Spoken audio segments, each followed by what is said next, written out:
Hey guys, Professor Bill, Comic Book University. And Daredevil, issue number 16. Man, I'm going to make a very bold and angry statement. If you're reading this book and you're watching this review also, you are freaking awesome. Everybody else is an entirely different category, and it is definitely lower than ours. I'm just saying. This is one of the hottest freaking books on the market today. Okay, I'm going to make an incredible comparison in a couple minutes. I'm going to make an incredible comparison. Some of y'all might not be ready for this, but it's coming, all right? This was a great book. And it is not just these two in bed. Oh, they did in the previous episode. They do it in this one too, multiple times.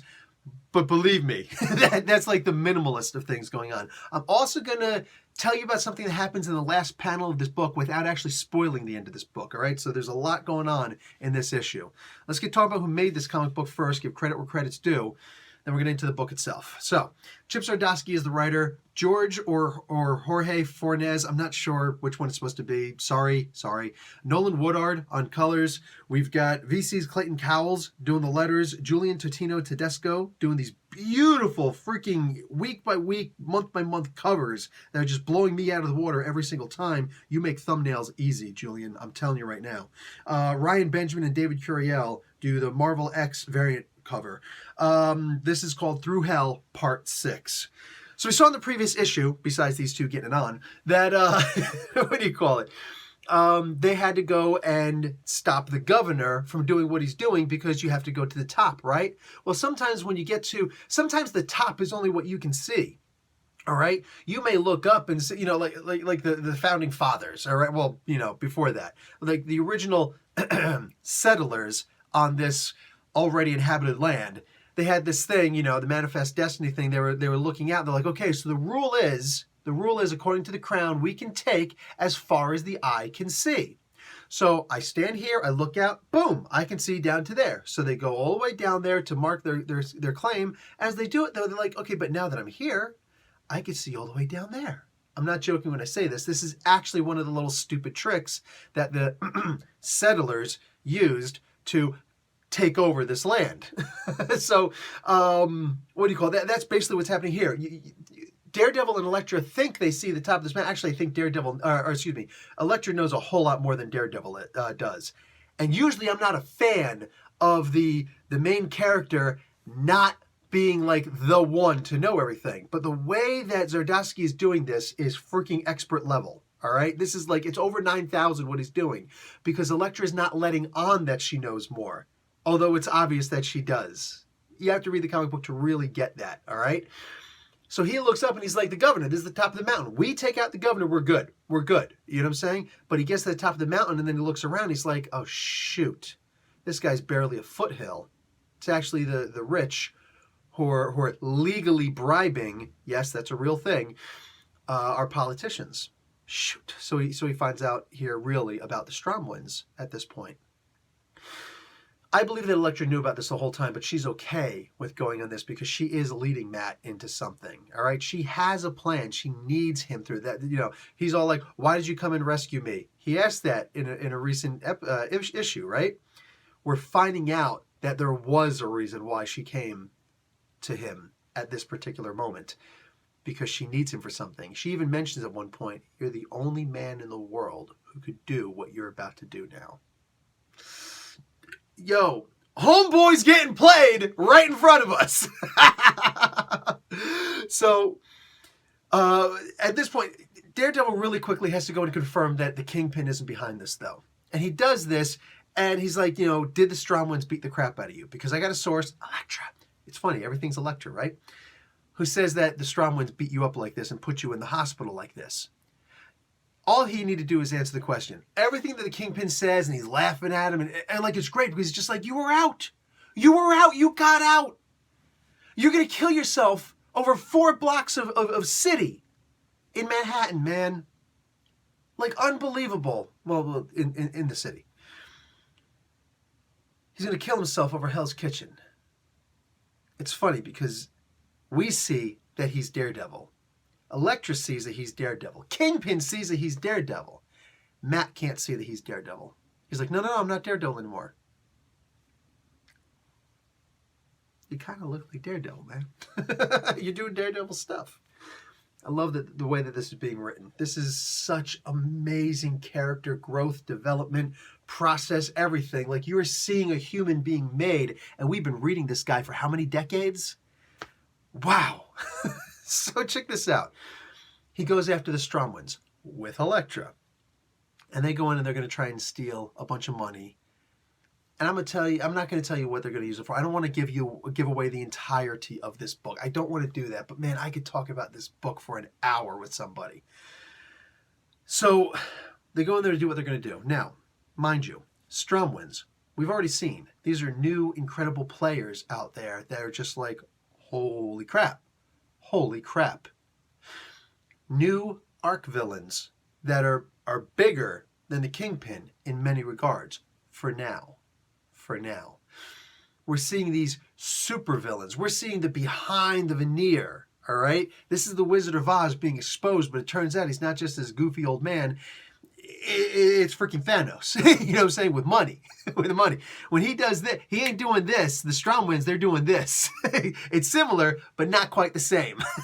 So, oh man. In here, not only do you have the Stromwyns, but you also have the Drifting. This is a new ninja group, not necessarily a clan, all right? It's not quite like the Hand, but some of them got training through the Hand.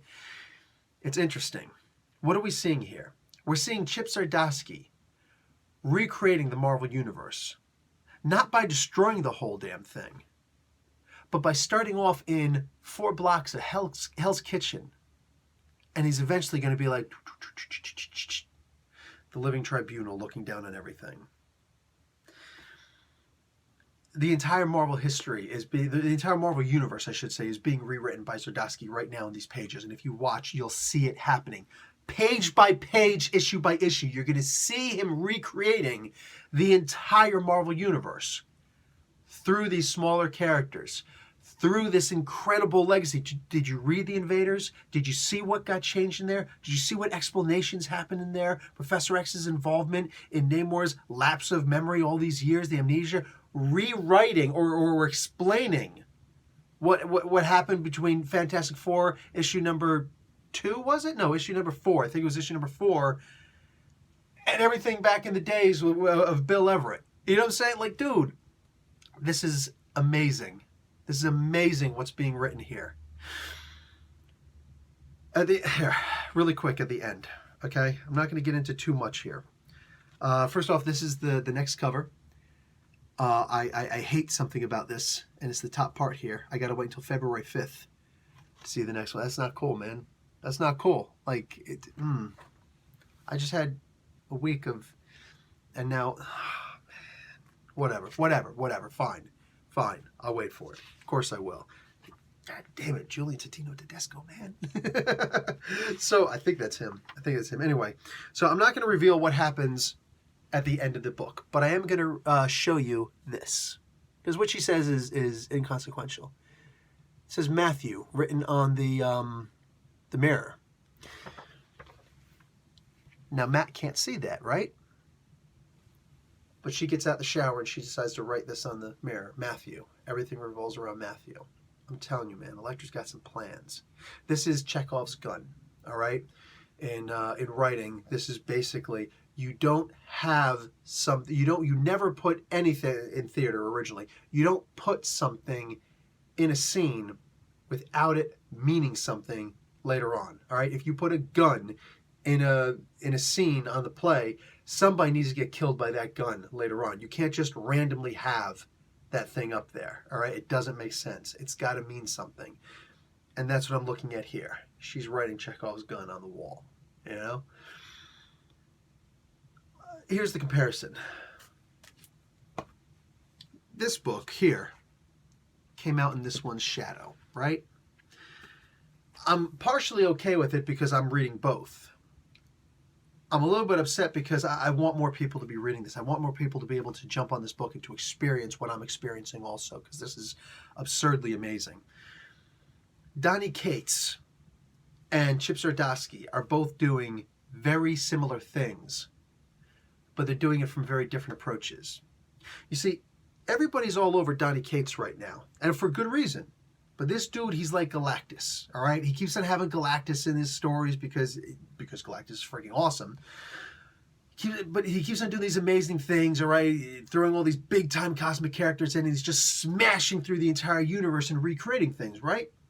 He's basically, I'm going to make this comparison because he is writing Thor now.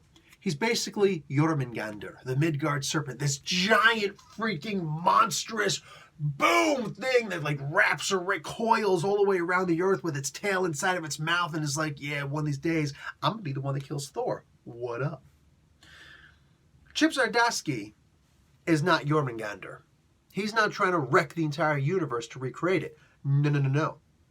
He's more like Nidhogr. Also in Norse mythology, you got the giant ash tree that is Yggdrasil.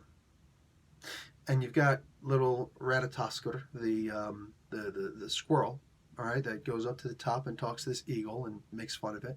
And then goes all the way down into the roots of Yggdrasil. And he starts making fun of the giant serpent that's down there, that's gnawing at the roots of Yggdrasil, trying to knock the whole thing down. That is, basically, that's my comparison for Chip Zdarsky. He is straight up gnawing at the roots of the entire Marvel Universe, while Donny Cates is just bashing everything, and everybody's looking at that. Everybody's looking like, holy crap! Move, duck, watch out! Oh, wow! That's the threat that everybody's going after. That's the threat that all the eyes are on. But the sneaky one, the one who's really changing everything, and in a very positive way, this one little serpent that's about to take down the whole damn universe. That's the comparison that I'm going to make.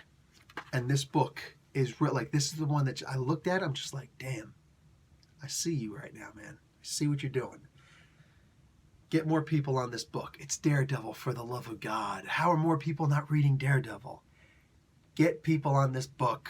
Talk about it with your friends. Talk about it with your enemies. Make enemies into friends, man. Be like, yo, dude, I'm Daredevil. I need you. I need you to come over to my side and help defend Hell's Kitchen. Be the defenders, right? We don't need the hand on that side. Make friends. Make friends. Because, dude, this is just one of the best damn books out there. And how this is making so much noise, this might be the one that we need to actually watch. This might be the one that we actually need to pay attention to. So the whole universe doesn't just... It's like, how did this happen? How did Chip Zdarsky take over everything? It's because you weren't watching. You've been warned. Professor Bill, Comic Book University. Class dismissed.